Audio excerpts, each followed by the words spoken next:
సదాశివపేట పట్టణంలో శుక్రవారం దుర్గమ్మ జాతర వేడుకలు అంగరంగ వైభవంగా నిర్వహించారు. ఉదయమే దేవాలయంలో అమ్మవారికి ప్రత్యేక పూజలు నిర్వహించారు. ముందుగా పచ్చుకొండ, బోనం, నగర్లింగమై పోతురాజుల విన్యాసంతో పట్టణ పురవిధుల గుండా గాంధీ చౌక్ నుండి ఆలయానికి చేరుకుని అమ్మవారికి బోనం సమర్పించి మొక్కులు చెల్లించుకున్నారు. అనంతరం కల్లు పొత్తు ఊరేగింపులో పాల్గొన్నారు.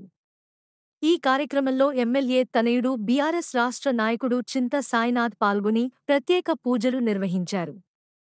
ఈ కార్యక్రమంలో నాయకులు ఉల్లిగడ్డ శాంత్ కుమార్, ధనుంజయ్ గౌడ్, నరసింహ గౌడ్, పాలనేత్ర గౌడ్, ఫణి కృష్ణ, కొత్తగొల్ల సోము, నరేష్ గౌడ్, ప్రవీణ్, కార్యకర్తలు, అభిమానులు పాల్గొన్నారు.